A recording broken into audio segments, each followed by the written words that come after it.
Ya, nggak Jadi apa-apa. masih bisa. Kelas A toh? Iya, kelas A Iya, tuh Bu. Hildegard? Ya, baik, betul. Iya. Baik, silakan Hildegard, waktunya untuk kelompok saya persilahkan. Terus nanti buka pertanyaan berapa Hildegard? Tadi sudah Dua? kami buka 10 pertanyaan, Bu, di grup. Oh, baik. Ya, sudah memenuhi semua? Sudah, Bu. Oh ya, banyak sekali Hildegard. Hebat, 10, saya kira 5 atau berapa. Oh ya, oke rajin banget ya. Baik, silakan Hildegard, kelompok untuk presentasi Berjevi, ya. Baik, Iya, Bu, izin share screen. Ya, iya, silakan.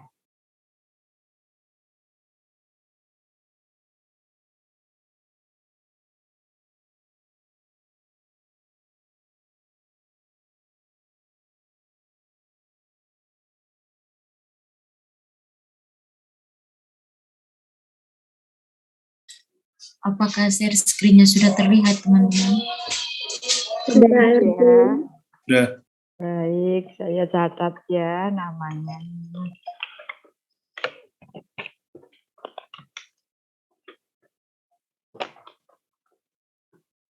Silahkan, Helena, kemudian Elisa.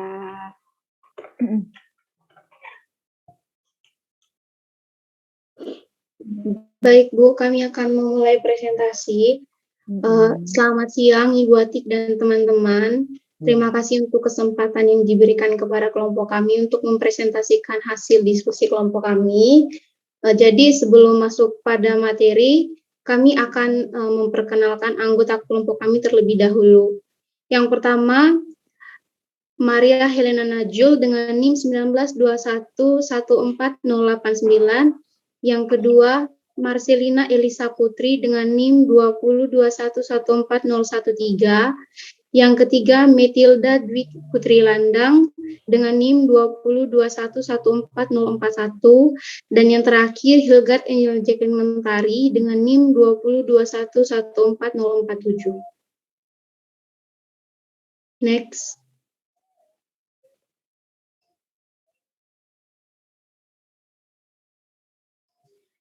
Jadi dalam materi kelompok kami ini, kami akan membahas 4 pokok bahasnya. Jadi yang pertama berkaitan dengan pengantar analisis laporan keuangan. Lalu yang kedua berkaitan dengan manajemen operasi. Yang ketiga laporan keuangan dan yang keempat analisis likuiditas. Next.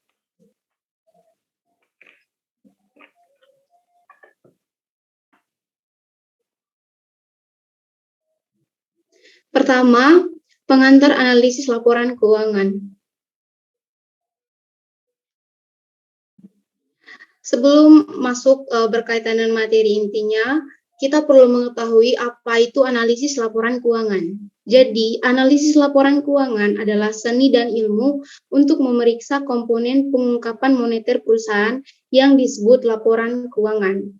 Orang-orang membentuk opini ini tentang operasi perusahaan di masa lalu, sekarang, dan masa depan berdasarkan analisis mereka. Jadi hasil keputusan dari analisis laporan keuangan ini yang akan menjadi pilihan yang dibuat dalam mengalokasikan sumber daya keuangan mereka. Next. Pertama, A. Analisis yang komprehensif. Sebelumnya kita juga sudah membahas berkaitan dengan apa makna kata komprehensif. Dan makna kata komprehensif ini merupakan yang bersifat menyeluruh. Jadi dalam analisis komprehensif ini kita akan membahas berkaitan dengan beberapa hal dan hal-hal tersebut pastinya berkaitan dengan analisis yang bersifat komprehensif ini. Yang pertama itu berkaitan dengan lingkungan bisnis. Analisis harus memahami ekonomi secara keseluruhan, lingkungan hukum, iklim politik, dan konteks budaya di mana perusahaan melakukan bisnis. Mereka juga harus mempertimbangkan industri perusahaan dan persaingannya ketika menilai kinerja keuangan. Wawasan tersebut memerlukan pengetahuan tentang strategi bisnis, kebijakan material, sistem informasi, kemampuan produktif, hubungan kerja, jaringan distribusi, dan saluran pemasaran, meskipun banyak dari faktor-faktor yang mungkin melebihi ruang lingkup laporan keuangan. Lalu yang kedua, berkaitan dengan sumber data. Analisis harus mencari dan menggunakan berbagai sumber data terkini dan historis untuk melengkapi data keuangan yang disediakan oleh perusahaan. Pendekatan berbasis luas untuk analisis laporan keuangan membutuhkan informasi yang luas. Misalnya, jika Anda ingin memperkirakan penghasilan, angka pendapatan perusahaan diungkapkan dalam laporan keuangan, jadi Anda dapat memulai dengan data untuk membuat garis tren pendapatan. Data datang dalam berbagai bentuk, ditemukan di banyak tempat, mengandung berbagai manfaat, dan memiliki biaya yang berbeda. Next. Bagian B berkaitan dengan tujuan analisis. Orang menganalisis laporan keuangan perusahaan karena berbagai alasan. Dan berikut ada 7 kelompok pengguna laporan keuangan. Yang pertama itu investor ekuitas. Investor ekuitas adalah pengambil risiko utama. Jadi dalam hal ini, sebagai pemilik bisnis, kekayaan mereka meningkat ketika perusahaan makmur dan menyusut ketika perusahaan goyah.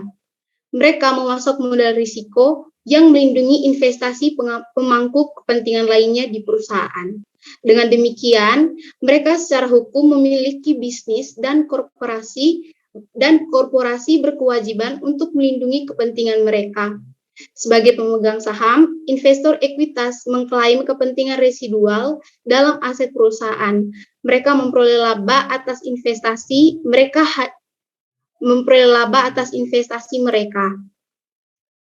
Lalu, pemegang saham seperti semua orang mencoba meningkatkan posisi keuangan mereka. Mereka melakukannya ketika perusahaan menggunakan sumber daya mereka semaksimal mungkin dalam menghasilkan uang. Lalu yang kedua, yaitu pemberi kredit. Kreditur menganalisis laporan keuangan untuk menilai kemungkinan pelunasan pinjaman yang cepat dan lengkap. Mereka membuat pinjaman untuk jangka waktu pendek dan panjang. Berkaitan dengan kreditur membiayai utang jangka pendek dan jangka panjang itu akan dijelaskan. Jadi untuk kreditur jangka pendeknya,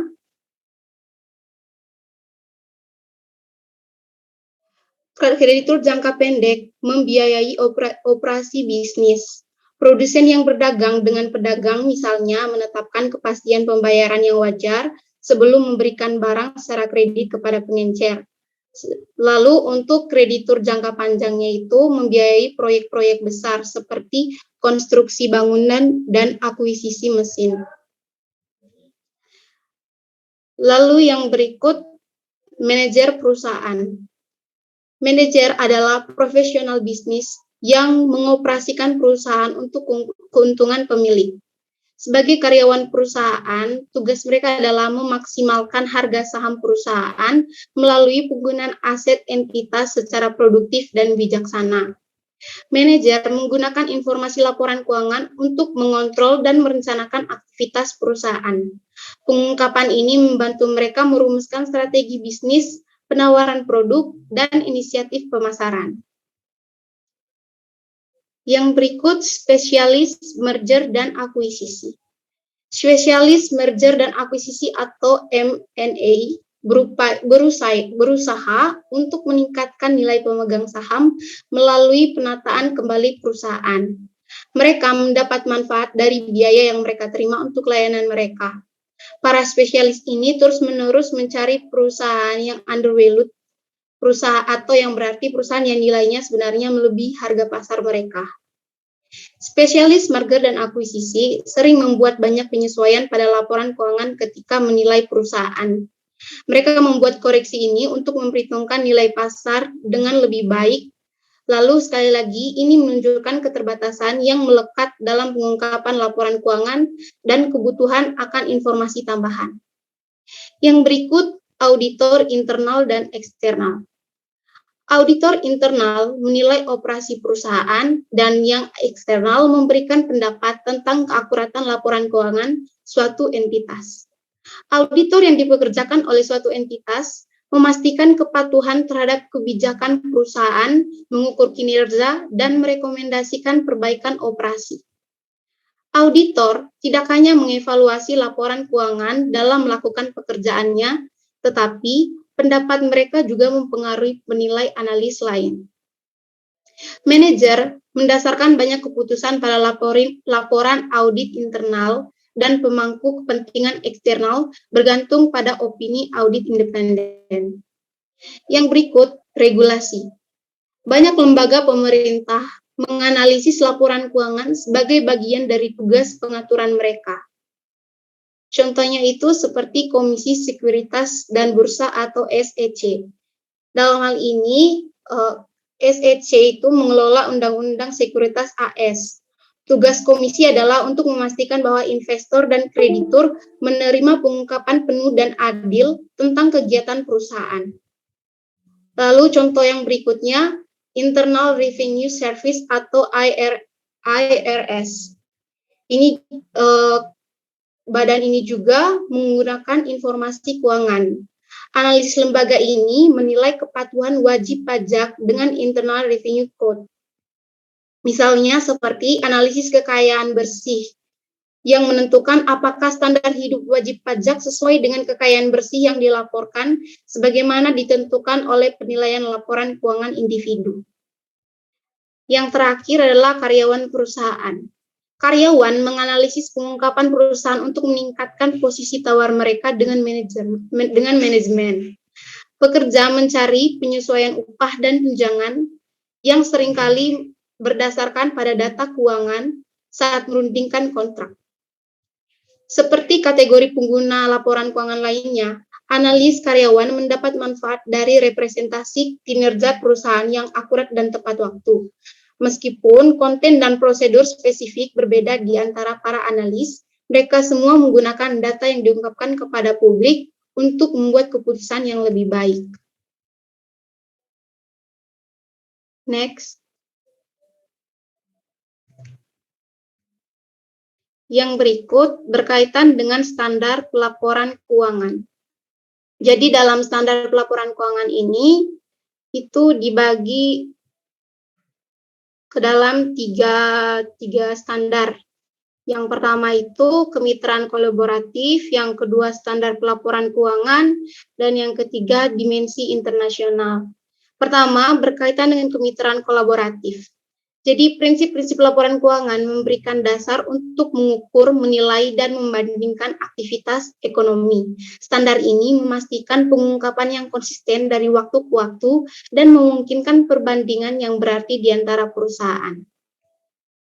Hubungan kerja antara sektor publik dan swasta menentukan standar otoritatif yang merupakan GAAP. Standar pelaporan mempengaruhi profitabilitas dan posisi keuangan perusahaan. Akibatnya banyak prinsip yang cukup kontroversial. Namun terlepas dari beberapa ketidakpuasan, kemitraan publik atau swasta berhasil sebagian besar dalam menghasilkan standar pelaporan keuangan yang tepat waktu dan terperinci. Lalu yang kedua, standar pelaporan keuangan. FASB menggantikan Dewan Prinsip Akuntansi sebagai pembuat aturan sektor swasta pada tahun 1973. Keanggotaan organisasi yang ada lebih beragam dari pendahulunya yang didominasi oleh akuntan publik. Pebisnis, eksekutif keuangan, dan pendidik semuanya telah menjabat di Dewan. Otoritas penetapan standar FASB meluas ke laporan keuangan perusahaan, catatan yang menyertai, dan pengungkapan tambahan. Lalu yang berikut dimensi internasional. Jadi di seluruh GAAP bervariasi memperumit analisis laporan keuangan. Analis harus membedakan antara perbedaan ekonomi substantif dan yang dihasilkan hanya dari metode pengungkapan yang berbeda, tugas yang menentang. Dalam beberapa kasus, perbedaan dalam perlakuan akuntansi di antara negara-negara agak kecil, tetapi dalam kasus lain mereka bisa sangat menonjol. Bahasa, budaya, hukum, dan kesamaan ekonomi menjelaskan pengungkapan pelaporan keuangan yang sebanding. Next. Yang terakhir itu berkaitan dengan tantangan pengungkapan. Jadi yang pertama itu pemeliharaan modal. Jadi dalam hal ini ketika suatu entitas atau suatu organisasi itu memiliki pemeliharaan modal, jadi dalam memilih pemeliharaan modal tersebut kita harus lebih teliti dan efisien karena pemeliharaan modal itu menentukan bagaimana laporan keuangan kita itu akan terungkap atau dinyatakan. Lalu berkaitan yang kedua itu kompleksitas informasi. Seperti yang sudah dibahas juga pada saat pengantar ALK itu, bahwa semakin banyak informasi yang masuk itu semakin tidak baik atau buruk karena itu dapat mempengaruhi konsentrasi pada pokok ide atau pokok informasi yang menjadi informasi utamanya. Materi selanjutnya akan dijelaskan oleh teman saya, Erti.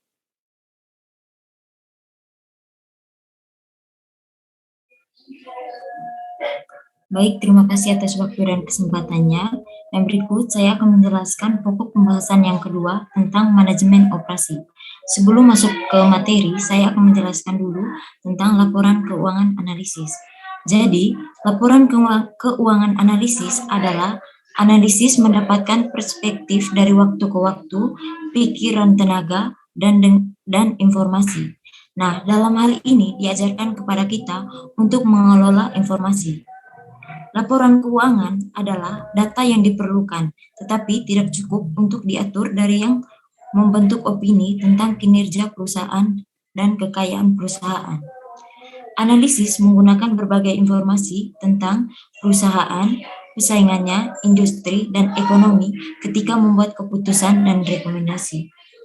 Metode penelitian sumber dan wawasan adalah membangun pengetahuan yang saling terkait sebagai bahan yang diperlukan untuk analisis laporan keuangan yang baik. Penelitian memicu informasi yang mendorong analisis. Nah, dalam hal ini ada 3 cara untuk memenuhi kebutuhan riset dan informasi. Yang pertama, menyajikan kerangka kerja untuk mengelola informasi.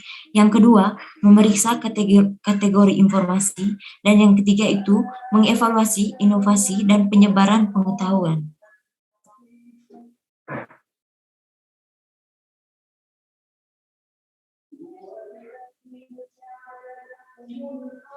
Nah, materi yang pertama yaitu karakteristik kerangka untuk pengelolaan informasi. Nah, dalam hal ini ada 4 tahap. Yang pertama itu karakteristik informasi.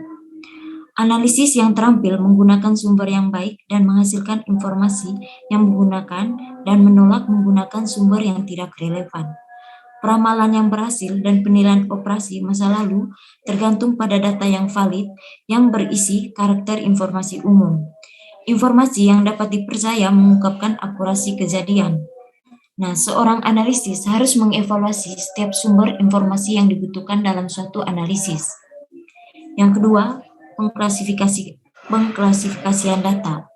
Nah, di situ terdapat gambar piramida. Nah, ini dinamakan piramida informasi. Nah, piramida informasi adalah suatu alat pengkategorian data. Terdapat piramida berisi 3 baris dari informasi, yaitu yang pertama, fondasi atau dasar. Di dasar piramida, suatu daya makroekonomi menyediakan konteks untuk analisis. Yang kedua, pusat atau tengah. Di bagian tengah, data industri membingkai pengungkapan perusahaan. Yang ketiga, yaitu puncak. Nah, pada level puncak, data perusahaan mengandung keterangan perusahaan secara spesifik. Kondisi ekonomi mempengaruhi pengungkapan perusahaan. Kondisi spesifik, karakteristik, dan peristiwa untuk sekelompok perusahaan diidentifikasi di langkah penelitian ini. Nah, puncak dari piramida keterangan mewakili keterangan spesifik perusahaan. Pengungkapan keuangan perusahaan dan data yang disediakan oleh sumber independen mendasari keterangan di tahap ini. Yang ketiga, berinteraksi dengan ahli pembuat keputusan. Analisa dasar membantu ahli analisa untuk mendefinisikan industri dan daya tarik perusahaan. Ketika tugas ini telah dilengkapi, penelitian lebih terperinci diperlukan. Ahli analisa mempergunakan semua sumber daya yang tersedia untuk menempatkan data yang relevan dan dapat dipercaya. Nah, pada akhirnya, ahli analisa efisien meminta pertanyaan keterangan tambahan yang didapat dari ahli perpustakaan yang dapat membantu untuk mempercepat proses penelitian. Yang keempat, model keputusan analisis. Laporan keuangan merupakan model sistematik untuk pemanfaatan informasi guna membuat keputusan. Dalam siklus pertama, model yaitu input, proses, dan output. Umpan balik yang cepat mendorong model riset FSA yaitu dengan langkah menilai umpan balik, mencari perbaikan, meningkatkan input, memperbaiki analisis, dan memperbaiki output. Yang kedua, sumber informasi. Nah, sumber informasi sekitar perusahaan industri dan ekonomi terdapat masing-masing jenis dan dari sumber data yang terdapat pada media elektronik dan media cetak. Yang pertama itu kondisi ekonomi. Siklus bisnis mempengaruhi kinerja historik perusahaan dan proyeksi perusahaan. Alhasil, analisa harus meliputi keterangan makroekonomik ketika mengevaluasi laporan keuangan. Satu ahli analisa harus mempertimbangkan faktor ekonomi seperti tarif harga umum atau inflasi atau deflasi, yang kedua tingkat pengangguran, yang ketiga langkah siklus bisnis, yang keempat tingkat bunga, dan yang terakhir kurs mata uang. Yang kedua, pertimbangan industri. Industri peneliti menghubungkan penilaian makroekonomik ke analisa perusahaan. Dalam setiap industri mengalami kemajuan dari permulaan, pertumbuhan, kematangan, dan kemunduran. Nah, dalam tahap siklus ini mempengaruhi persepsi analitik bagi semua perusahaan dalam tiap industrinya. Data industri menghubungkan deretan yang bertingkat bagian atas dan lebih rendah dari piramida keterangan, seperti dicatat pada bagian sebelumnya, yang menjelaskan kepekaan pada siklus ekonomi. Nah, industri juga dapat membantu ahli analisa untuk memahami kecenderungan perusahaan seperti laju pertumbuhan tahunan dari pendapatan perusahaan, seasonality perusahaan, aktivitas pada tahun fiskal, dan pergantian harga yang dapat mencerminkan daya pembelian atau bebas dari tingkat inflasi umum untuk menganalisa sebuah perusahaan. Seorang peneliti mengukur dan membandingkan hasil pengukuran korporat dengan observasi yang sama. Nah, dua hal keterangan umum adalah rata-rata industri dan hasil kompetitor. Yang berikut, pengungkapan perusahaan. Bisnis terlibat dalam aktivitas di mana manajer berpikir bahwa nilai pasar lebih dari biaya untuk produksi. Memaksimalkan kesejahteraan pemegang saham merupakan tujuan utama setiap perusahaan. Data industri menghubungkan tingkat yang lebih tinggi dan lebih rendah dalam piramida informasi. Pengetahuan industri membantu menjelaskan sensitivitas perubahan dalam siklus ekonomi. Memaksimalkan kesejahteraan pemegang saham adalah tujuan utama tiap keuntungan perusahaan. Nah, perusahaan menambah nilai bagi konsumennya melalui berbagai macam strategi, termasuk prioritas produk, perbedaan barang produksi, harga barang, dan distribusi laporan keuangan yang menyatakan hasil dari strategi-strategi. Yang keempat, keamanan dan pengumuman komisi.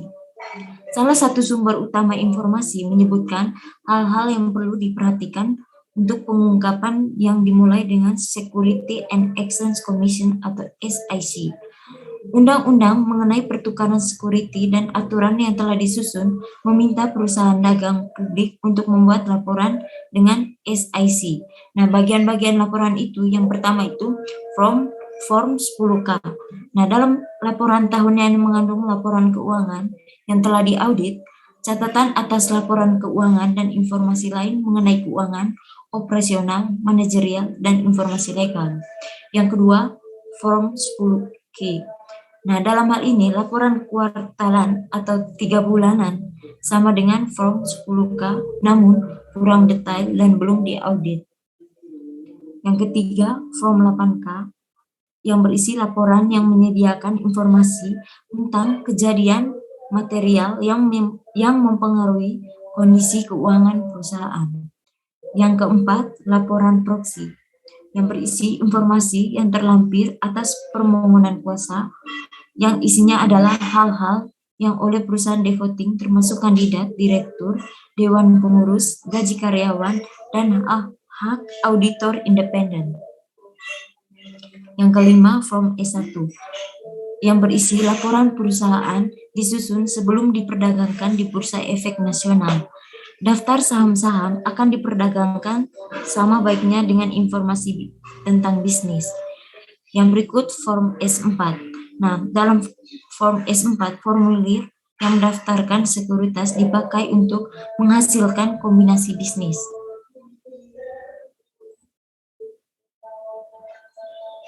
Yang berikut informasi yang terbaru. Analisa laporan keuangan memerlukan persetujuan yang mengikat ekonomi, industri, dan perubahan perusahaan terjadi secara konstan. Nah, seorang ahli analisa harus terus mengamati informasi tentang aktivitas perusahaan. Yang keenam, melalui kegiatan dalam perusahaan. Nah, seorang analisis harus up to date dengan secara terus-menerus mengawasi pertukaran informasi dalam kegiatan-kegiatan perusahaan. Pengabaian sumber-sumber informasi ini dapat menurunkan kualitas analisa dan membawa keputusan yang buruk. Langkah pertama dalam melaporkan peristiwa-peristiwa tersebut adalah membaca koran-koran keuangan, menemukan dan menambahkan perspektif ekonomi, industri, peristiwa, perusahaan secara mingguan dan bulanan. Materi ketiga tentang kemajuan teknologi. Internet, database komputer, dan sumber online yang lain tentunya membantu analisis untuk mendapat informasi yang baik. Nah, kemajuan teknologi memiliki keuntungan dan kerugian. Yang pertama itu keuntungan. Nah, informasi elektronik yang dikonsumsi jumlahnya lebih banyak meyakinkan, bermutu, dan mampu menyesuaikan diri daripada restraint. Kombinasi kecepatan dan kekuatan ini membuat online data yang sangat berharga untuk penelitian laporan keuangan. Analisis bisa mendapatkan analisa yang sangat akurat dengan informasi yang real atau data yang lebih dahulu atau data yang kurang relevan. Yang berikut kerugian. Nah, fitting adalah proses dari penyelidikan, evaluasi dan pengujian subjek pada penyempurnaan dan kelayakan. Data yang tidak di-vet atau vetting berkesempatan membuat salah memberikan informasi ke pembaca daripada sumber yang direview secara ketat. Analisis yang menggunakan sumber yang tidak di-vet berisiko mengkontaminasi analisis yang besar kemungkinan membuat keputusan ekonomi yang buruk. Materi yang berikut akan dijelaskan oleh teman Elisa. Baik, pokok bahasan yang selanjutnya mengenai laporan keuangan. Next.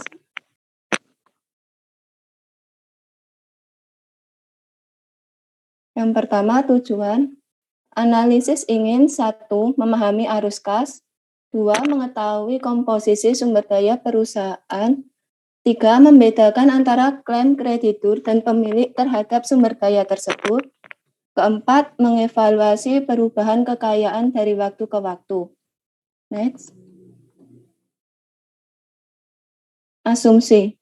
Asumsi entitas ekonomi berarti bahwa perusahaan adalah entitas yang independen, terpisah, dan berbeda dari pemiliknya. Akibatnya, hanya aktivitas ekonomi perusahaan yang dilaporkan dalam laporan keuangannya. Pelaporan laporan keuangan juga dipengaruhi oleh 4 asumsi lain. Yang pertama, periodisitas. Perusahaan mengungkapkan laporan keuangannya secara teratur dan berulang. Yang kedua, kekhawatiran. Entitas akan terus beroperasi tanpa batas di masa depan. 3. Satuan moneter. Sebuah perusahaan melaporkan semua laporan keuangan dalam dolar. 4. Dolar stabil. Perusahaan tidak menyesuaikan perubahan tingkat harga umum atau inflasi. Next. Prinsip. Transaksi dicatat pada harga pertukaran historis dan biaya historis cenderung berfungsi sebagai dasar penilaian atas laporan keuangan. Laporan keuangan juga dilaporkan berdasarkan akuntansi akrual yang terdiri dari prinsip realisasi pendapatan dan prinsip pencocokan. Berdasarkan prinsip realisasi pendapatan, pendapatan diakui ketika produk ditukar dengan uang tunai atau klaim atas uang tunai. Pelengkapnya, prinsip pencocokan mengurangi biaya untuk menghasilkan pendapatan tersebut ketika pendapatan tersebut diperoleh. Next. Keterkaitan laporan keuangan. Setiap laporan keuangan melaporkan jenis aktivitas ekonomi tertentu, seperti posisi keuangan atau arus kas perusahaan. Namun, transaksi dasar yang sama berfungsi sebagai input untuk semua laporan keuangan. Pengungkapan ini, oleh karena itu, berhubungan satu sama lain melalui proses artikulasi. Next. Pengungkapan laporan keuangan tambahan. Ada komponen laporan keuangan tambahan.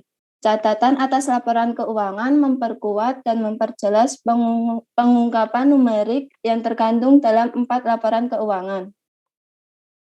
Catatan kaki integral ini terdiri dari kata, angka, dan tabel yang memberikan informasi tambahan tentang data yang terkandung dalam pernyataan itu sendiri. Next. Orientasi laporan keuangan. Keempat, laporan keuangan merupakan tulang punggung kumpulan informasi untuk analisis apapun. Satu set dasar laporan keuangan disajikan dalam bagian bab ini. Pengungkapan pengecer internet hipotesis ESTAF digunakan untuk mengilustrasikannya. Next. Laporan laba rugi terdapat 3, yaitu pertama, komponen laporan laba rugi. Laporan laba rugi terdiri dari 4 bagian, pendapatan, beban, laba atau rugi, dan laba bersaham. Pendapatan adalah peningkatan aset atau penyelesaian kewajiban yang dihasilkan dari pengiriman barang dan pemberian layanan.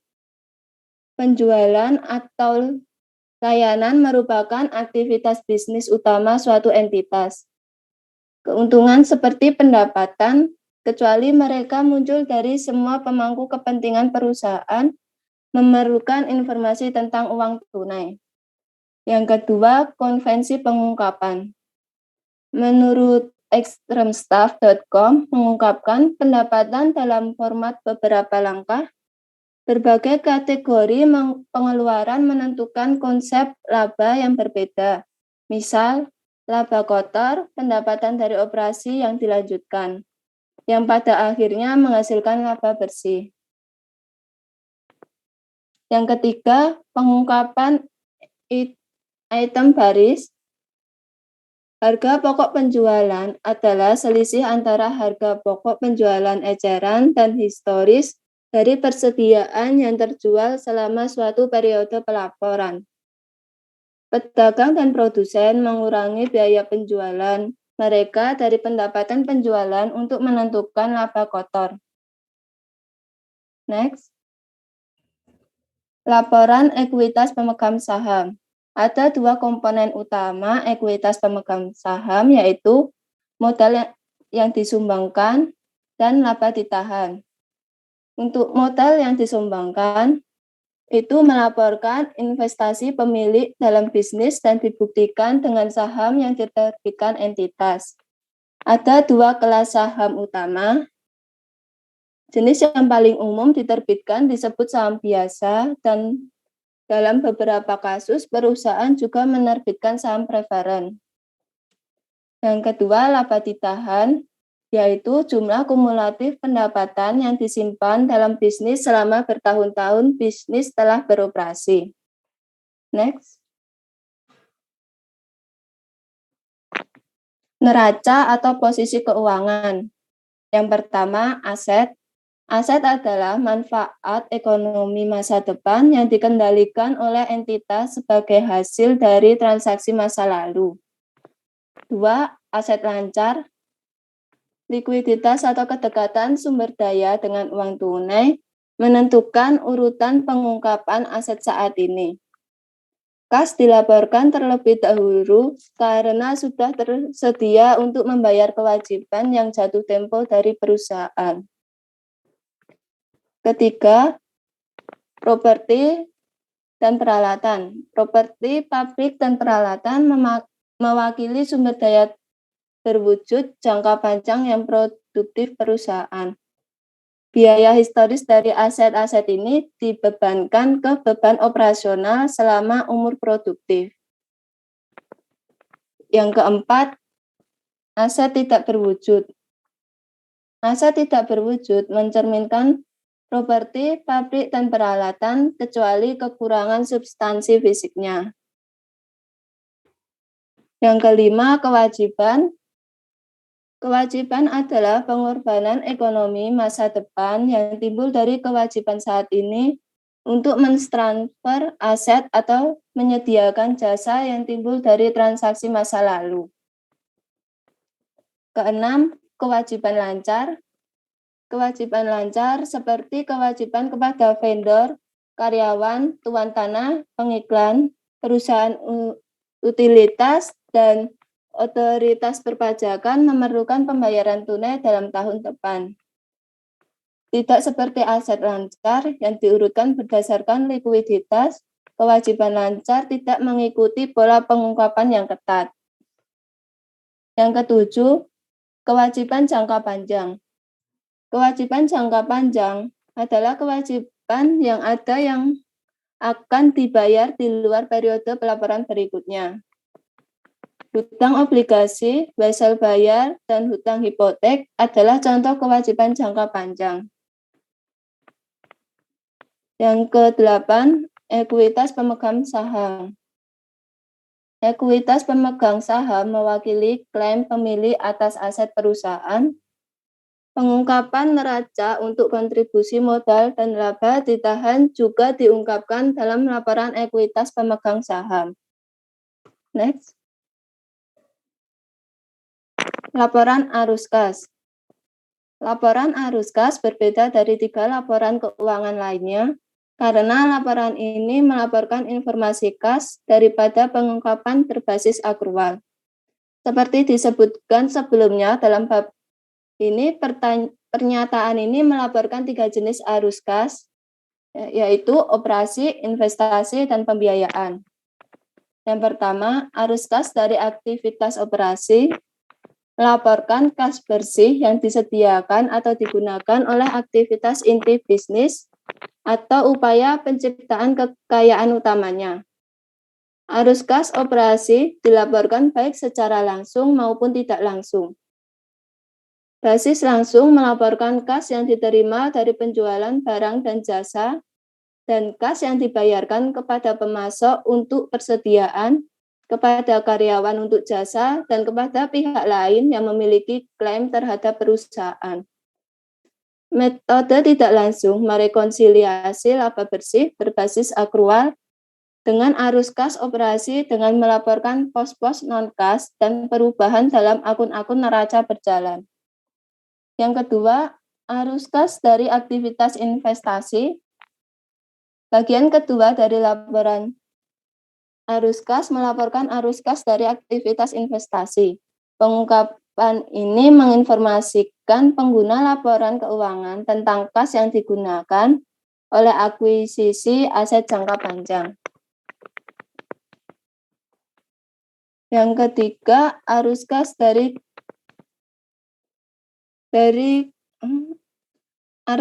kegiatan pembiayaan. Bagian akhir dari pelaporan arus kas melaporkan arus kas dari aktivitas pendanaan. Bagian pernyataan ini berisi informasi tentang kas yang diterima dari investor dan kas yang dikembalikan kepada mereka. Dengan demikian, pengukuran perubahan kewajiban jangka panjang dan ekuitas pemegang saham untuk periode pelaporan. Next.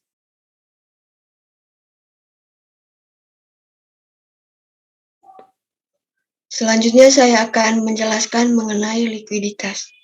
Next. Yang pertama adalah tujuan analisis likuiditas jangka pendek. Analisis likuiditas jangka pendek menentukan apakah suatu perusahaan dapat mengganti orang-orang dan perusahaan yang berkontribusi pada proses pendapatan pada waktu yang tepat. Penyempurnaan analisis likuiditas membantu para analis untuk mengevaluasi efektivitas manajemen dalam mencapai tugas itu. Next. Yang kedua, kegiatan pembiayaan dan investasi. Laporan posisi keuangan melaporkan sumber daya perusahaan dan klaim terhadap sumber daya tersebut pada satu titik waktu. Ini melaporkan pemberi pinjaman dan pemilik berkontribusi untuk pembiayaan sumber daya ekonomi. Akun aset seperti inventaris peralatan bangunan melaporkan bagaimana manajemen memilih untuk mengalokasikan dana yang diinvestasikan. Next.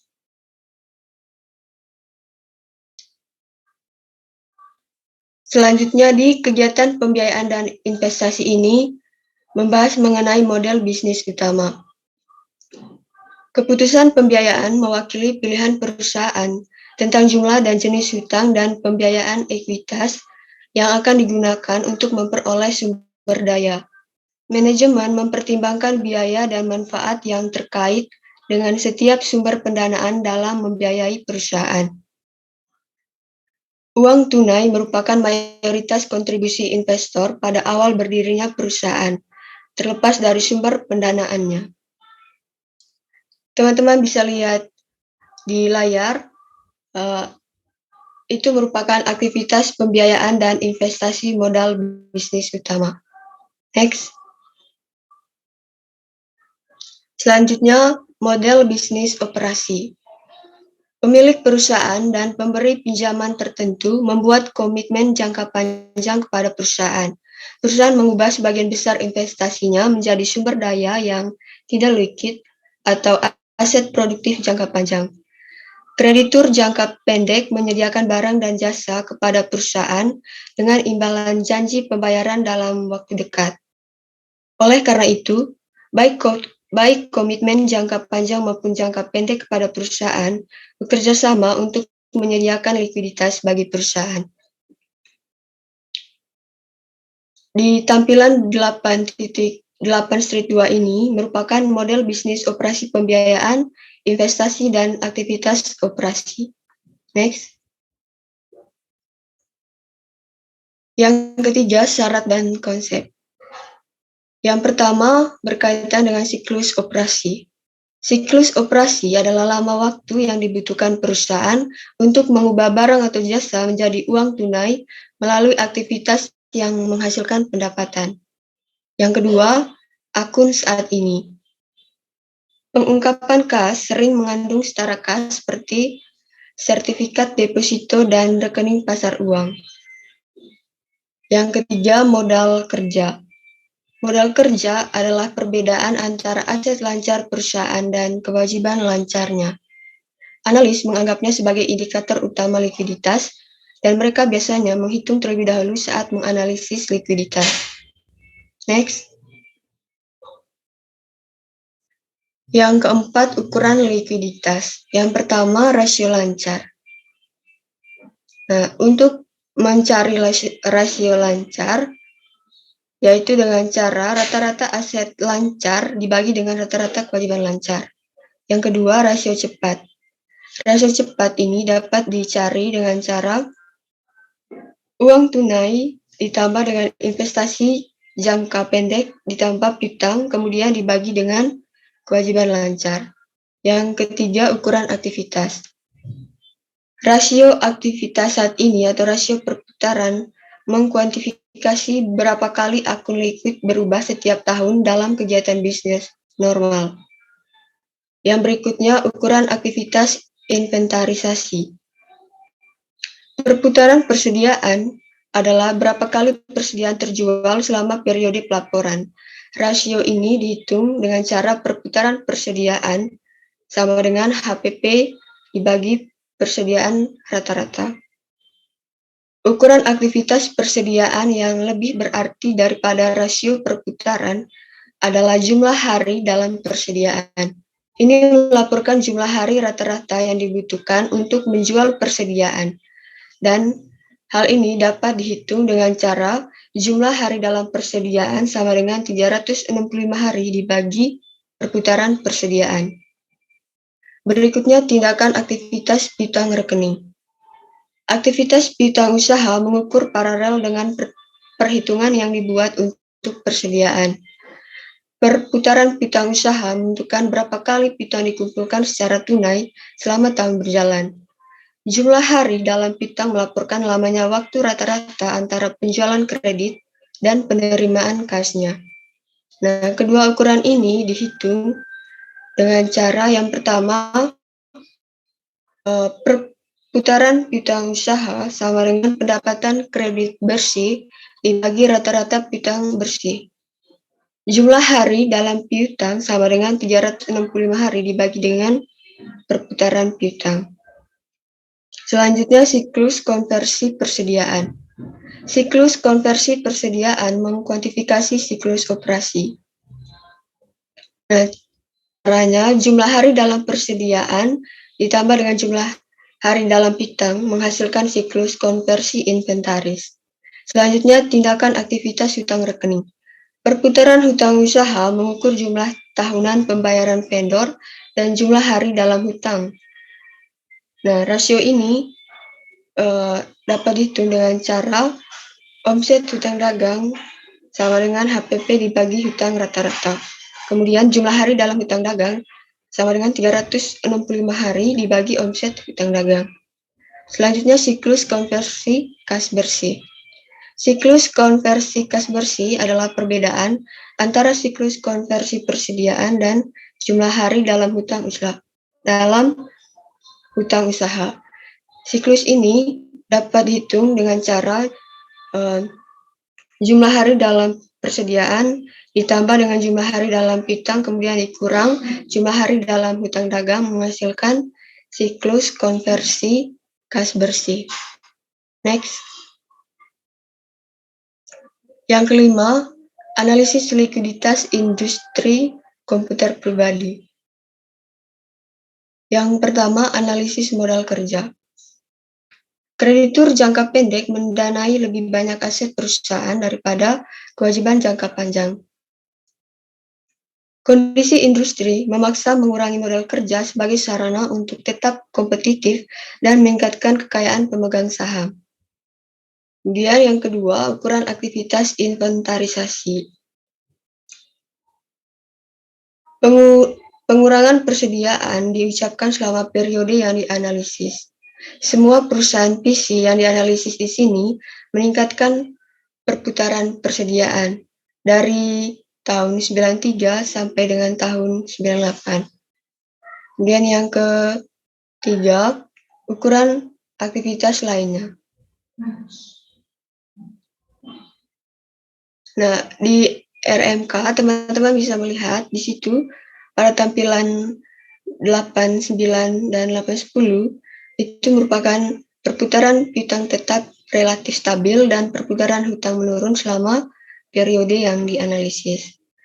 Kemudian Berikutnya siklus konversi. Siklus ini didorong oleh pengurangan persediaan dan ditambah dengan perubahan piutang dan hutang. Siklus konversi industri PC menurun selama periode analisis. Next.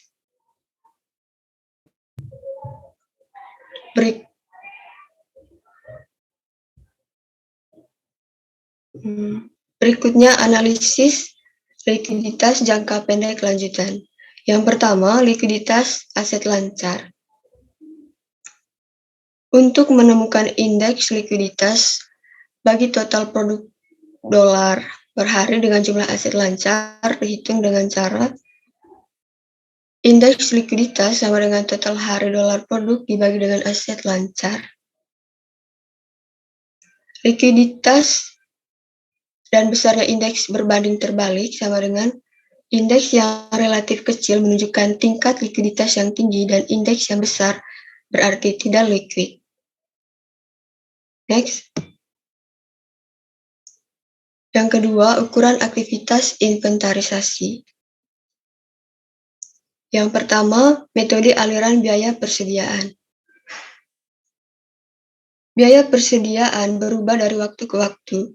Entitas memilih cara logis untuk mengalokasikan biaya historis tersebut antara beban dan aset. Pemilihan ini dengan mengesampingkan metode lain yang dapat diterima, memengaruhi profitabilitas dan posisi keuangan perusahaan. Berikutnya cadangan LIFO. Seorang analis dapat menggunakan pengungkapan LIFO ini untuk menghitung persediaan berdasarkan FIFO. Berikutnya likuiditas LIFO. Berikutnya likuidasi LIFO. Likuidasi persediaan LIFO melebih-lebihkan pendapatan dalam periode kenaikan harga karena barang yang lebih murah yang dibeli pada tahun sebelumnya menjadi bagian dari harga pokok penjualan periode berjalan. Kemudian, pertimbangan manufaktur. Perusahaan manufaktur memelihara 3 persediaan. Yang pertama, bahan mentah, kemudian barang dalam proses, dan barang jadi. Next.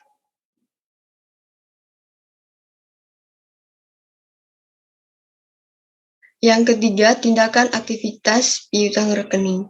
Yang pertama itu jenis penjualan. Aset perusahaan meningkat ketika barang dijual atau jasa diberikan. Pendapatan juga meningkat sebagai akibat dari penjualan barang atau penyediaan jasa. Entitas menerima baik uang tunai atau janji uang tunai ketika memperoleh pendapatan. Kemudian yang kedua, utang buruk. Perusahaan memberikan kredit untuk meningkatkan penjualan. Biaya melakukan bisnis beberapa pelanggan tidak akan membayar pembelian kredit mereka. Perusahaan mengakui biaya bisnis ini dengan memperkirakan piutang tertagih dan mencocokkan beban itu dengan pendapatan. Kemudian yang keempat, tindakan aktivitas hutang rekening. Yang pertama, ukuran aktivitas tanggung jawab yang terjadi. Perputaran kewajiban yang masih harus dibayar mengukur berapa kali perusahaan membayar kewajiban ini dalam periode pelaporan. Dan jumlah hari dalam kewajiban yang masih harus dibayar, menghitung rata-rata lama waktu yang dibutuhkan perusahaan untuk membayarnya. Rasio ini terlihat seperti perputaran kewajiban yang masih harus dibayar sama dengan biaya operasional dibagi kewajiban yang masih harus dibayar rata-rata.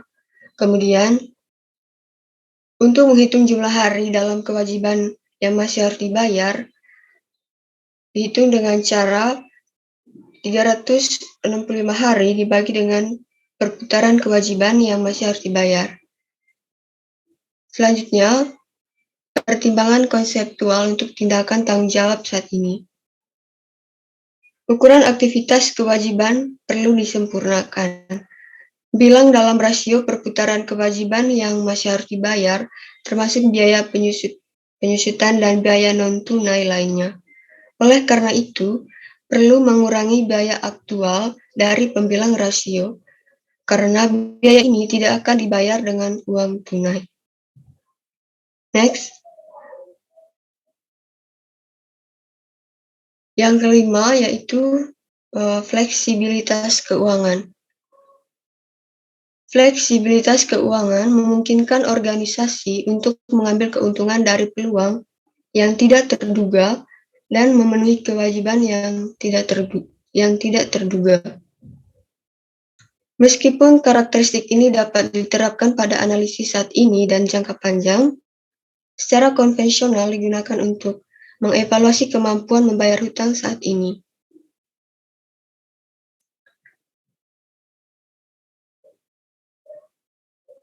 Nah, hal ini dapat mulai dengan menilai fleksibilitas keuangan dengan membuat skenario, yaitu bagaimana jika untuk memungkinkan tersebut, seperti hal-hal berikut ini. Yang pertama, bagaimana jika penjualan melambat? Kemudian bagaimana jika perputaran piutang melambat ke sebagian kecil dari tingkat historisnya? Atau bagaimana jika vendor mengubah persyaratan kredit? Next. Sekian presentasi dari kelompok kami, dan selanjutnya kami akan menjawab pertanyaan dari teman-teman yang sudah bertanya. Terima kasih.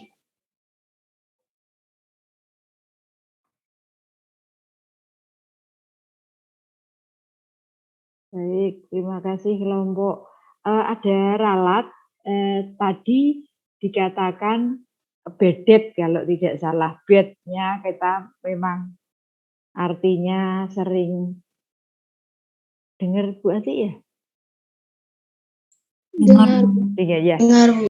Kelompok yang istilah bedet tadi utang dagang ya. Bednya itu buruk, begitu, date-nya kan hutang. Tetapi istilah di bedet di bahasa Inggris itu kalau di akuntansi hutang dagang, utang, tidak pakai H ya, menuliskannya utang dagang, itu ya kelompok. Baik Bu, terima kasih Bu. Ya, sama-sama. Ada 10 pertanyaan, sudah saya catat dan sudah saya masukkan ke dalam presensi saya, ya. Mau dijawab kelompok sekarang atau bagaimana? Bu Ati ngikut. Mungkin kita jawab pertanyaan yang sudah ditemukan jawabannya dulu ya Bu. Oh ya, baik. Nanti dibantu Bu Ati dan dibantu teman-teman ya. Teman-teman yang lain juga boleh. Ya, mau jawab kalau nemukan. Silahkan. Mau nomor berapa dulu atau punyanya siapa supaya saya beri tanda. Ada 10 ya yang aktif.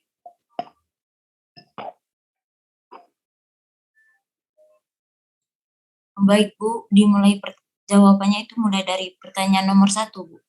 Oh ya, boleh. Boleh plus nomor 1 itu.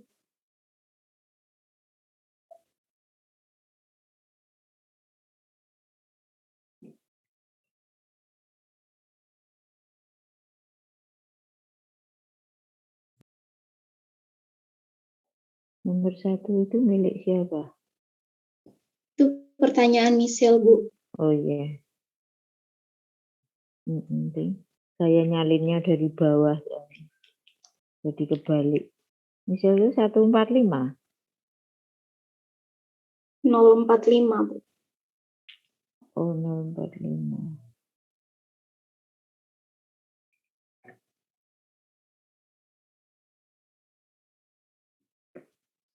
Yang data tidak lengkap itu loh.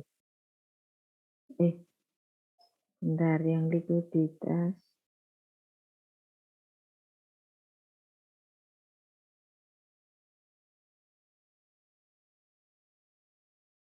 Bu Ati lihatnya dari bawah ya.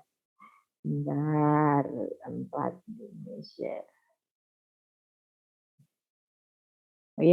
Oh ya, benar saya menyalinnya dari bawah. Betul, dari pertanyaan 10.045. Siklus konversi itu apa? Silakan kelompok. Baik Bu, saya akan menjawab pertanyaan dari Michelle.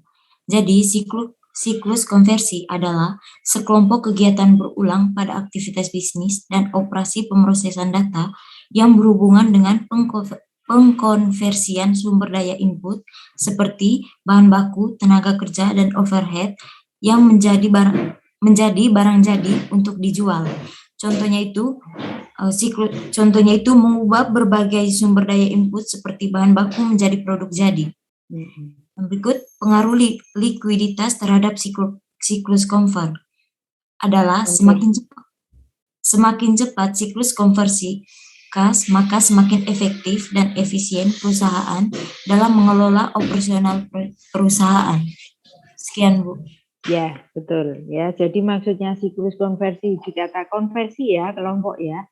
Jadi kalau PPT-nya kurang si nanti ditambah. Siklus konversi itu identik dengan kalau arti mudahnya itu perputaran. Ya, karena itu rasionya nama siklusnya kalau siklus konversi persediaan itu berarti berapa lama persediaan itu berubah ya menjadi penjualan. Jadi tidak lagi ada di gudang tetapi laku terjual. Kemudian siklus konversi kas. Ya, siklus konversi piutang dagang. Berapa lama piutang dagangnya itu berubah jadi kas. Jadi dibayar seperti itu. Nah, tadi diberikan contoh oleh kelompok, betul itu. Mengambilnya contoh apa tadi ya? Persediaan ya. Ya Bu. Ya, betul. Ya, apakah ada sumbernya diambil dari buku juga atau dari sumber lain nanti Matilda disertakan ya? Iya Bu. Ya, baik. Oke, betul. Silakan ditanya apakah Michelle sudah jelas di situ? Apakah jawabannya Michelle bisa diterima? Ya, bisa diterima. Terima kasih kelompok 2 dan terima kasih Bu Ati. Ya, terima kasih sama-sama Michelle.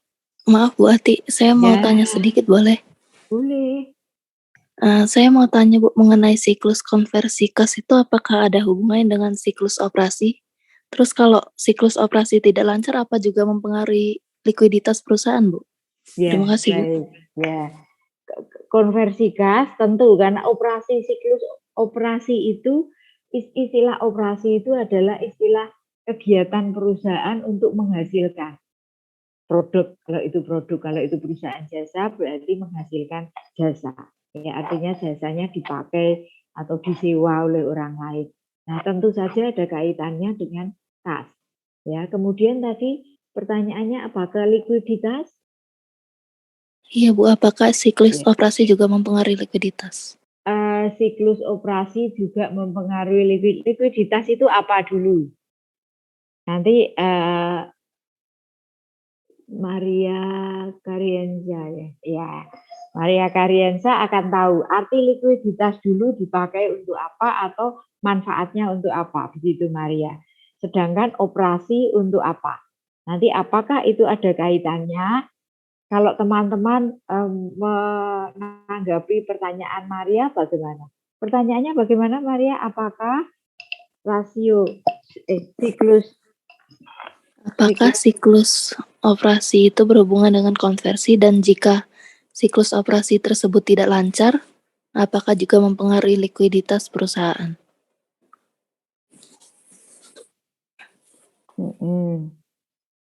Ya. Oke, arti likuiditas itu apa toh? Kita lihat itu. Diartikan dulu, likuiditas itu keadaan apa? Sedangkan operasi tidak lancar itu keadaan apa? Gitu. Maria lihat itu, coba dicari sumbernya, cari di buku, ya nanti dikaitkan dengan pertanyaan saudara.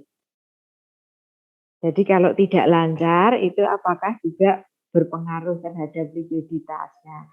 Diartikan dulu, ya. Maria silahkan nyari, boleh konfirmasi ke Bu Ati, tidak harus sekarang. Ibu. Ya. Baik Bu, terima kasih. Iya, iya. Ya, Win. Ibu, kalau misalnya saya coba menjawab bagaimana? Silakan. Likuiditas itu kan adalah kemampuan perusahaan untuk memenuhi kewajibannya seperti hutang dan sebagainya.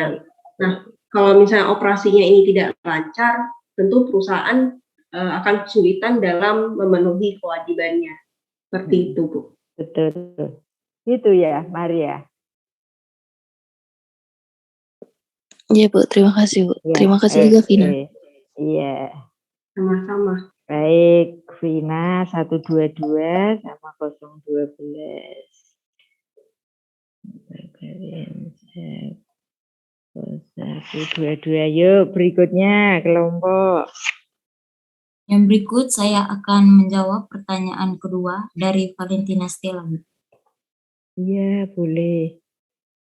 Jadi pertanyaannya tadi, apabila saat menganalisis sumber data yang dikumpulkan tidak lengkap atau tidak sempurna, apakah analisis tersebut dapat dilanjutkan?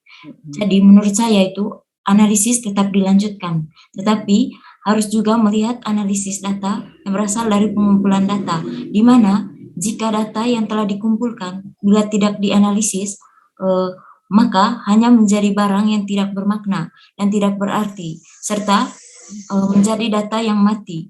Dan jika tidak lengkap, masih bisa dianalisis karena bisa mencari dari beberapa sumber lain. Ya, Matilda. Ya, pertanyaannya tadi intinya, kalau data yang dipakai untuk analisis itu tidak lengkap, lalu bagaimana? Begitu, Matilda? Iya, Bu. Kurang lebih seperti itu ya. Nah, karena kalau tidak salah ini berkaitan dengan manajemen informasi. Ya. Nah, kira-kira dari teman-teman, jawaban Matilda tadi kan sudah menjelaskan. Kalau data yang kita perlukan itu tidak lengkap, ya, misalnya lebih khusus lagi dalam melakukan analisis laporan keuangan, data yang dipakai untuk kita lakukan analisis laporan keuangan itu tidak lengkap. Lalu apa yang bisa dilakukan? Yang sebaiknya teman-teman lakukan. Analis lakukan. Atau misalnya analis itu adalah semua mahasiswa pengikut atau peserta ALK kelas B. Nah, datanya tidak lengkap. Tapi saudara bisa melakukan analisis. Lalu apa yang dilakukan? Silahkan, Ragil. Saya ingin mencoba menjawab, Bu. Ya. Kalau saya misal mencari data dari laporan keuangan atau laporan tahunan perusahaan masih belum lengkap, saya akan mencari data lagi dari IDX mungkin, lalu kalau sudah tidak ada lagi, saya akan menggunakan data-data yang sudah ada. Ya, baik. Oke, tentu usaha dulu toh. Iya, Bu. Ya, jadi kalau data yang akan dipakai untuk melakukan analisis laporan keuangan belum lengkap, ada dua pilihan. Kalau saudara tahu tidak lengkap lalu tidak usaha, ya tentu hasil analisisnya tidak maksimal atau tidak optimal, ya. Optimal jauh lebih ringan daripada maksimal. Ya. Kerja optimal itu lebih ringan daripada kerja maksimal. Diam gitu kan, diam ya udah nggak lengkap ya seadanya, ya tentu tidak sebagus kalau saudara berusaha untuk memenuhi data apa yang kurang, seperti itu. Kemudian ada istilah data dan informasi. Apakah ada bedanya antara data dan informasi? Ada yang tahu? Selain tulisannya loh, tulisannya kita tahu, yang tak satu data, yang satu informasi. Apa? Ada yang tahu? Data itu gimana, ya? Informasi itu gimana? Ibu, ya, mungkin lebih ke kalau data ini lebih ke kuantitatif ya, Bu. Kalau informasi itu ada kuantitatif dan kualitatif. Oke, Vina mengatakan seperti itu. Ada yang lain? Mungkin, Bu, data itu bentuk dasar dari informasi, sedangkan informasi itu sendiri elemen yang dihasilkan dari suatu bentuk pengolahan data, Bu. Hampir mirip, ya, hampir mirip. Bu Ati tahu artinya yang dimaksud Maria Karensa. Ya, boleh ditampung ya, buat terima, sudah saya catat ya. Agi yang lain, ini ada kaitannya. Apa persamaan dan perbedaan data dan informasi? Ibu, Ya, saya ya, mencoba menjawab. ya. Kalau menurut saya itu merupakan kumpulan fakta. Kemudian informasi itu sendiri adalah hasil dari pengolahan data tadi. Seperti itu. Ya, oke. Ya, baik. Data dan informasi itu sebetulnya dekat sekali ya hubungannya. Ya, tadi sudah diungkapkan mirip-mirip. Nah, tapi yang mudah itu apa? Sesuatu disebut informasi kalau dia adalah data yang berguna. Nah, itu informasi. Sedangkan data itu belum tentu berguna. Data belum tentu menjadi informasi. Kalau data tersebut tidak berguna, maka dia tidak jadi informasi. Ya, hanya sekedar ya saudara punya data keuangan, ada angka-angka di situ, itu data. Tapi begitu data itu saudara pakai dan bermanfaat, maka dia berubah jadi informasi. Jadi informasi adalah data yang berguna atau data yang memberi manfaat atau data yang bermanfaat, itu informasi. Saudara dapat data tapi tidak bermanfaat buat saudara, ya itu tetap data. Tapi Bu Ati dapat data dan data itu bermanfaat untuk saya, maka saya anggap itu sebagai informasi. Nah, tadi dikatakan kalau datanya tidak lengkap, ya saya setuju Ragil masih akan berusaha memenuhi. Karena apa? Dengan data yang lengkap dan itu menjadi informasi, maka tentu ALK yang saudara lakukan jauh lebih baik. Ya, kita ingat di materi Bergevin ini 1, 2, 3 ya, khususnya bab 2 itu berisi manajemen informasi, bagaimana informasi tersebut dikelola. Sudah informasi loh ya, jadi artinya datanya sudah bermanfaat. Itu saja harus dikelola. Karena itu ada piramid data tadi. Dari data yang basic dan sifatnya makro, kemudian sifatnya industri, kemudian sifatnya perusahaan khusus.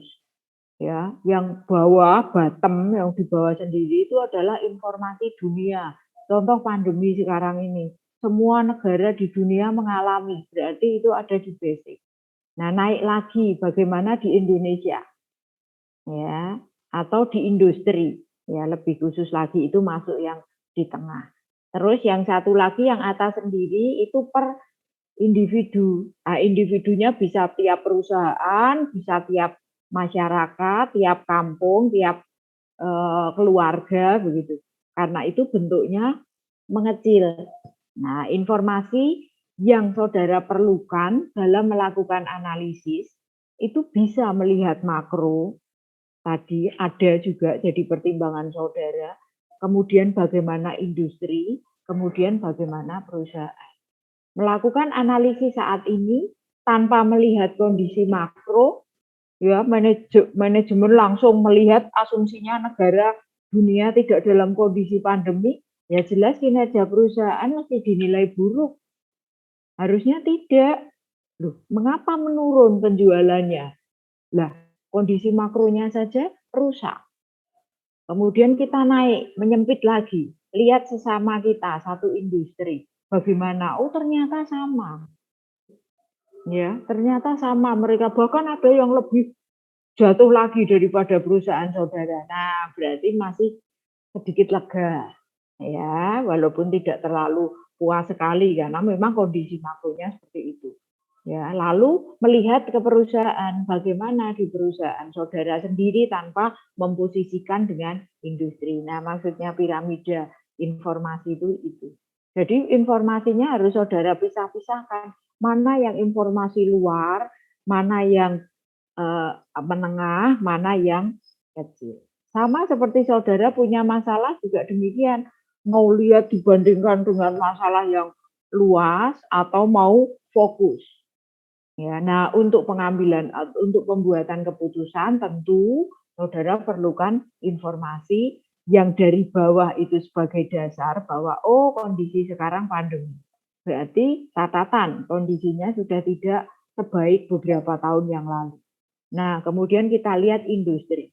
Industrinya bagaimana? Ternyata juga mundur. Ternyata juga mengalami penurunan omset, penurunan penjualan. Nah, posisi perusahaan kita ada di mana di dalam industri. Nah, itu jadi pertimbangan sehingga kita bisa mengambil keputusan, kita bisa membuat keputusan apa yang harus kita lakukan, inovasi apa yang bisa kita tempuh dan sebagainya.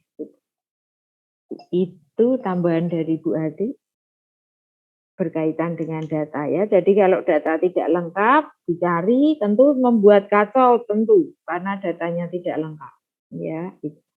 Baik kelompok lagi masih ada waktu Kak? Baik Bu, saya akan menjawab pertanyaan yang ketiga dari Antonius Carlos. Ya, Carlos. Pertanyaannya tadi, apakah likuiditas sangat penting dalam laporan keuangan dan jelaskan kepentingannya dari sudut pandang pengguna laporan keuangan. Nah, jadi jawabannya itu, likuiditas memiliki peran penting dalam perusahaan. Baik perusahaan kecil maupun besar harus memperhatikan likuiditasnya dengan baik. Tanpa mengetahui likuiditas perusahaan, kita tidak akan mengetahui berapa lama perusahaan bisa membiayai kegiatan operasional bisnis. Kepentingannya dari sudut pandang beberapa jenis pengguna laporan keuangan. Jadi, menurutnya likuiditas sangat penting karena merupakan kemampuan perusahaan untuk menghasilkan kas dalam jangka pendek untuk memenuhi kewajibannya. Sekian, Bu. Ya, baik. Itu bagaimana Carlos jawaban kelompok? Ya, baik. Ya, penting itu. Justru rasio yang pertama kali dipertimbangkan dan dilihat itu.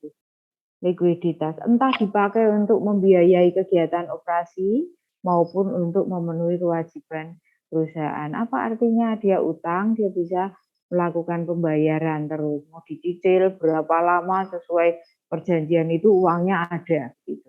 Nah, otomatis juga kalau likuiditasnya ada berarti perusahaan tersebut memang melakukan operasi. Ada penjualan di sana, ada yang dihasilkan, ada pendapatan di sana sehingga ada uang masuk, kemudian dipakai untuk membiayai entah itu operasi, entah itu kewajiban. Ya, baik, 3 masih ada waktu. Bentar, 3 saja Pak? Kurang 9 menit. Betul ya? Saudara masih 11, masih ada lagi, boleh satu lagi kalau ada? Ya Bu, saya akan menjawab pertanyaan keempat dari Jesslyn Alvina. Pertanyaannya itu, apabila dalam pengungkapan laporan keuangan terjadi kesalahan dan kecurangan, apa hal yang dapat dilakukan perusahaan dan bagaimana cara pencegahannya? Jadi, saya akan menjawab pertanyaan yang pertama dulu, apabila terjadi kesalahan atau kecurangan, apa yang dilakukan perusahaan? Jadi, yang perlu dilakukan perusahaan itu yang pertama pastinya mengevaluasi kembali dengan cara melihat bagaimana pegawai atau partnernya dalam perusahaan tersebut menyelesaikan atau membuat laporan keuangan tersebut, mencari titik mana yang menjadi kesalahan yang menyebabkan laporan keuangan tersebut tidak dapat diungkapkan. Lalu berkaitan dengan bagaimana cara pencegahannya, jadi untuk menghindari kecurangan tersebut, kita memiliki beberapa tips. Yang pertama pastinya menggunakan software yang accountable, lalu memperketat pelaksanaan SOP. Yang ketiga, melakukan proses rekrutmen karyawan secara cermat. Yang keempat, menyediakan sistem pengendalian internal. Yang kelima, menjalankan proses komunikasi akuntansi yang baik. Yang keenam, memiliki standar prosedur pengendalian internal. Yang ketujuh, melakukan pengawasan terhadap kinerja semua karyawan. Yang kedelapan, mengadakan audit secara proaktif. Yang kesembilan, memberikan saluran komunikasi khusus pelaporan tindak kecurangan.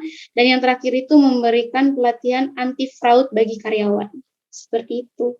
Ya, apakah bisa diterima, Jesslyn? Ya, terima kasih, Hildar.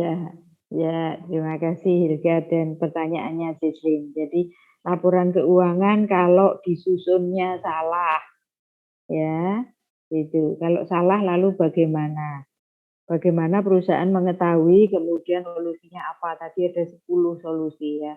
Ada SPI, kemudian ada audit forensik, ya, ada didik karyawan supaya tidak melakukan kecurangan, manipulasi dan sebagainya. Tentu semua kalau perusahaan tersebut itu sudah ada SOP-nya ya berkaitan dengan bagian yang menangani laporan keuangan, ada pemisahan tugas di antaranya, maka akan lebih sulit. Semakin banyak pihak yang dia tidak double pekerjaan. Jadi dari Bu Ati ke saudara, mahasiswa A pindah ke mahasiswa B, pindah ke C dan sebagainya, dan wewenang saya sudah pindah tidak bisa, maka akan sulit bagi saya untuk melakukan kecurangan. Nah, kalau perusahaan sudah terbentuk budayanya seperti itu, maka kecil kemungkinan laporan keuangan disusun secara salah. Nah, tadi ada beberapa tips yang bisa dilakukan yang dijawab oleh kelompok. Nah, itu betul ya. 4 dulu ya kelompok, berarti kurang 6 ya. Iya, Bu. Oke, baik. Minggu depan kelompok siapa ya? Setelah kelompoknya Hilga, terus Matilda, siapa yang bertugas bab berapa? Subramanya bab 2 kalau nggak salah? Atau Foster? Foster bab 1, 2, 3?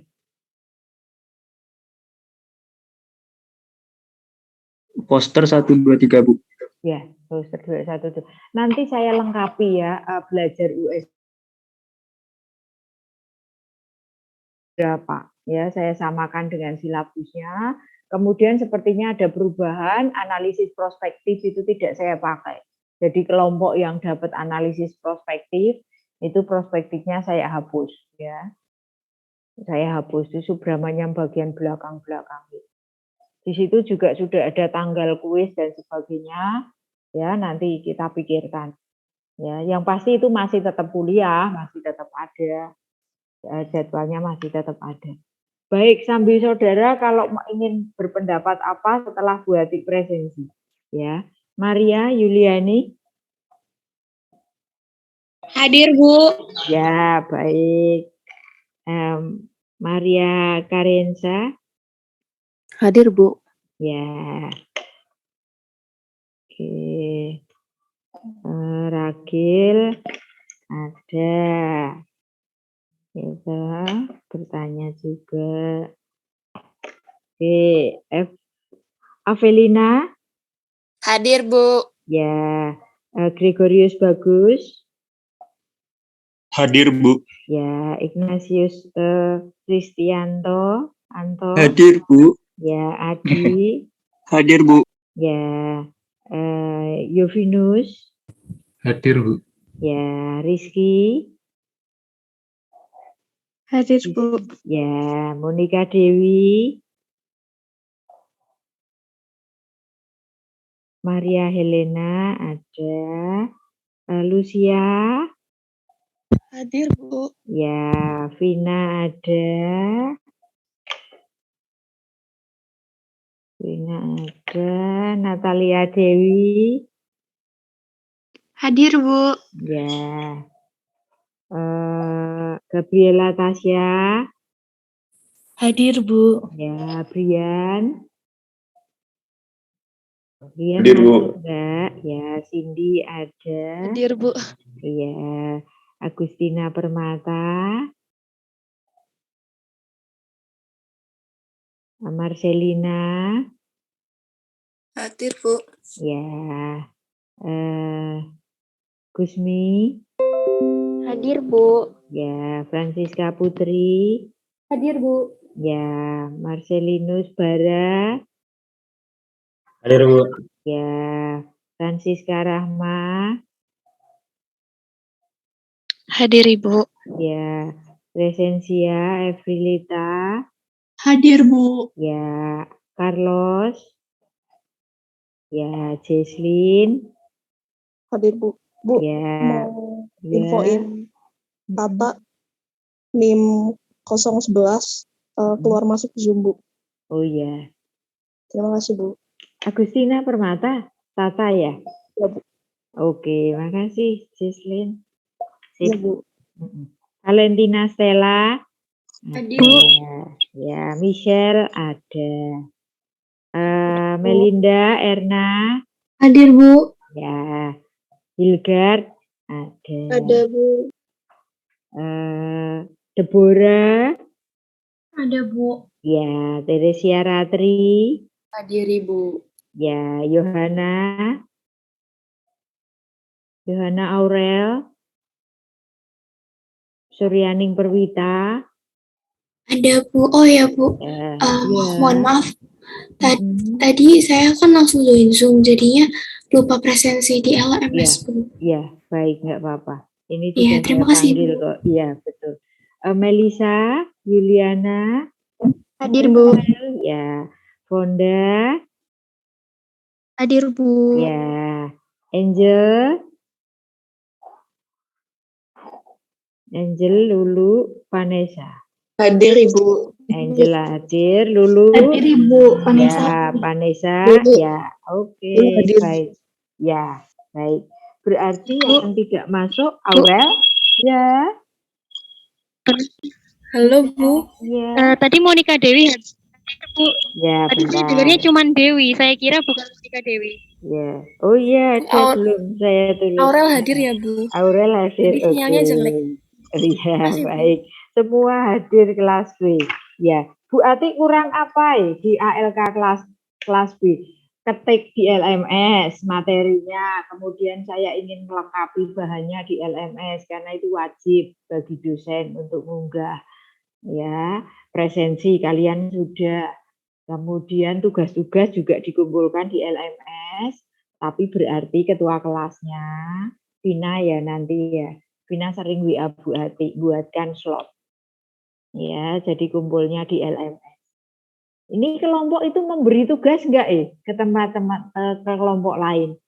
Kelompok 1 udah Bu kemarin. Oh ya, berarti Vin, berarti hari ini juga ada tugas lagi dari kelasnya Helena dan Hilgard. Iya Itu Bu, kelasnya nanti habis kelompok. kelas akan Iya. dibagikan di grup. Tapi nggak banyak-banyak toh soalnya, jangan banyak-banyak ya. 15 nomor aja Bu. Hah? 15 nomor. 15 nomor itu titik-titik. 10 nomornya isian, 5 nomornya esai. Oh ya, tapi nggak susah toh. Ada di Enggak mana? Bu, semua ada di RMK. Ada Oh, di iya. RMK semua Bu. Iya, ada di mana Hilgard? Bu Ati bisa lihat. Sebentar Bu, belum dikirim Bu. Oh ya, dikirim ke saya dulu ya. Baik Iya Bu. Bu, tadi pagi saya sudah kirim ke Ibu Ati. Oh baik, yang saya minta, saya baru ngajar Helena Iya, Bu. gitu ya. Iya, Iya, Bu. betul. Karena tadi ngajar Pak Jak, terus ini ALK, sebentar lagi nanti ngajar KWU sampai jam 3. Iya, Bu. Baik, oke, saya lihatnya segera, terus baru nanti diunggah. Ada lagi, Vina, yang mau disampaikan? Ibu izin bertanya Bu, untuk Ya. pengumpulan tugas kelompok ini kumpulnya perwakilan ya Bu? Kelompok. Iya, kelompok itu satu aja, satu kelompok satu. Vin, mau diberikan di Vina atau langsung LMS juga nggak apa-apa ya. Jadi saya buatkan slot terus, kalau bisa harinya konstan aja sehingga Bu Ati gampang buatkan, nggak setiap saat bikin slot gitu aja ya Vin ya. Nanti Vina info Bu Ati ya, kira-kira teman-teman dari diberi tugas Jumat itu mau dikumpul hari apa juga Jumat minggu depannya lagi, jadi masih ada waktu seminggu atau gimana, boleh ya. Nanti Vina usul ke saya lewat WA ya. Terima kasih Bu. Oke, terima kasih. Baik kelas B, terima kasih. Selamat siang, sampai ketemu lagi minggu depan. Salam sehat. Ibu. Ya.